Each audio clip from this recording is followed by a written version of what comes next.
비선 실세 최순실 사태로 나라가 충격에 빠졌습니다. 특히 목사로 불렸던 최 씨의 아버지 최태민 씨가 사실상 국정농단의 출발점으로 지목되고 있어서 최태민 씨도 다시 주목받고 있습니다. 이순규 기자와 함께 자세히 알아보겠습니다. 이 기자, 네. 처음에는 최태민 씨가 목사로 알려졌다가 교계에서 모두 들고 일어났잖아요. 네. 목사가 아닌데 왜 자꾸 목사라고 그러냐? 네. 일부 언론에서는 최태민 목사라는 표현을 사용했는데요. 목사 초기에 안수를 그랬죠. 네, 예. 목사 안수를 받았으니까 목사라고 볼 수도 있습니다. 하지만 최태민 씨는 정식 신학 교육을 받지 않았다는 증언이 나왔습니다. 예. 최 씨에게 목사 안수를 준 대한예수교 장로회 종합총회 현재 총회장이죠. 전기영 목사는 CBS와의 인터뷰에서 최 씨는 신학 교육을 받지 않았다고 주장했습니다. 예. 전 목사에 따르면 당시 조 아무개 목사가 최태민 씨에게 주술가가 돼서는 세상에 먹힐 수 없다며 목사 안수를 받으라고 제안했다는 겁니다. 무척 가난해. 그래도 저 목사가 저가 뭐 너도 그럴 거 없어. 주술가를 돼가지고서는 세상에 먹힐 수가 없어. 그렇게 너 목사가 되라. 그러니까 목사를 그냥 둔 거야 그냥. 전기영 목사 말대로라면 당시 종합총회가 돈에 매수돼 최태민 씨의 사교 행각에 날개를 달아준 셈이 되는 겁니다. 네, 그 목사 안수를 줬다는 분이 참 이해가 안 됩니다. 네. 그러니까 주술사로서는 안 먹히니까 목사 안수를 받아라 이래서 줬다는 거잖아요. 예. 그리고 신학 교육도 안 받았는데 어떻게 목사 안수를 줄 수가 있죠? 사실 그 부분이 한국 교회의 굉장히 아픈 손가락인데요. 당시에는 신학 교육을 제대로 받지 않아도 목사 안수를 받는 경우가 많았습니다. 예를 들어서 산기도에 가서 은혜 받았다고 하고 내려와서 목사 안수를 받는 사람도 있었고요. 네. 또 당시에 10만 원 정도만 주면 목사 안수를 줄 수 있다고 한 증언이 있습니다. 예장 종합총회 전기영 총회장 역시 예. 당시에는 10만 원 정도만 주면 목사 안수를 쉽게 줄 수 있다고 증언한 바 있습니다. 그래서 일부에서는 최태민 씨에게 목사라는 호칭을 붙이지 말라고 주장하기도 하는데요. 사실 한국교회 역시 최태민 씨의 그런 행각에 일정 부분 책임이 있습니다. 개신교의 흑역사라고 볼 수 있죠. 그런데 사실 당시 교계의 흐름을 보면 예. 최태민 씨의 어떤 행각이 이상하다는 점을 눈치채고 경계하라는 목소리도 분명히 있었습니다. 예. 당시 예장합동 교단지인 기독신보에 난 공고를 보면 대한구국선교단 명의의 구국 십자군이 목사들을 집총 훈련으로 유인하고 교회를 현혹시키고 있다며 협력하지 말 것을 당부하고 있습니다.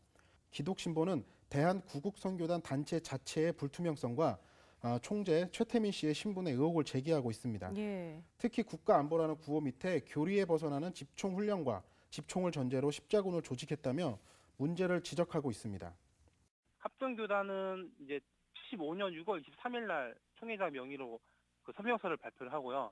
그 다음 기사에서는 다른 교단에서도 이제 똑같이 구구선교단에 대해서 이제 현혹되지 말라고 하는 내용을 이제 결의한 내용들을 기사로 이렇게 내보내더라고요.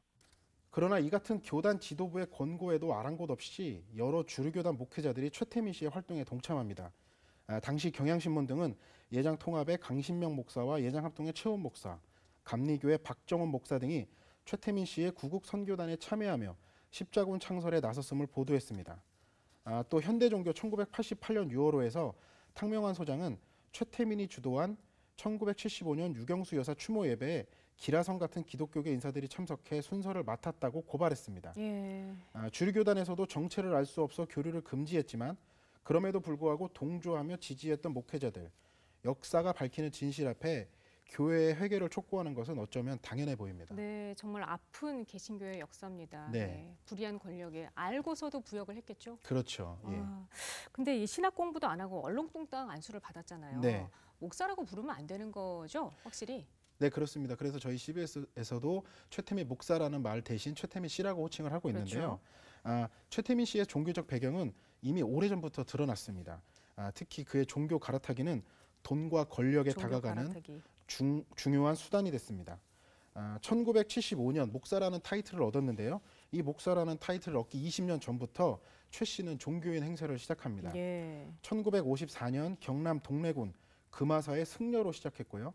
전국 불교 청년회의의 임원으로도 등장합니다. 예. 이를 발판 삼아서 공화당의 중앙위원으로 권력에 다가섰고요. 그러다가 경찰의 사기 혐의로 쫓기게 됩니다.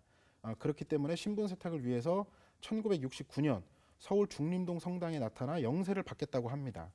최 씨를 사이비 이단으로 볼 수 있는 가장 확실한 사건은 1973년 5월 대전의 한 예식장에서 열린 종교 행사입니다.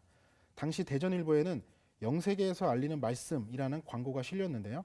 최태민 씨는 자신을 조물주가 보낸 칙사라고 표현하면서 불교계에서의 깨침과 기독교계에서의 성령 강림, 천도교에서의 인내천 이 모두를 조화로서 실천시킨다며 사람들을 끌어들였습니다. 네. 그러니까 불교와 기독교, 천도교를 혼합한 새로운 종파, 영세교를 만든 겁니다. 네. 이 정도면 최태민 씨는 뭐 정말 절대로 목사라고 불러서는 안 될 것 같습니다. 그냥 네. 사이비 종교인에 불과한 거죠. 네, 그렇습니다. 최태민 씨에게 목사 호칭을 붙이지 말라는 일부 기독교계의 주장도 분명히 맞습니다. 예. 하지만 교단의 경고에도 불구하고 그냥 같이 놀아난 목회자들이 있다는 것도 사실이거든요. 네. 우선 한국교회의 회개가 먼저여야 한다는 지적이 굉장히 많습니다. 네, 이순규 기자, 예, 잘 들었습니다. 네.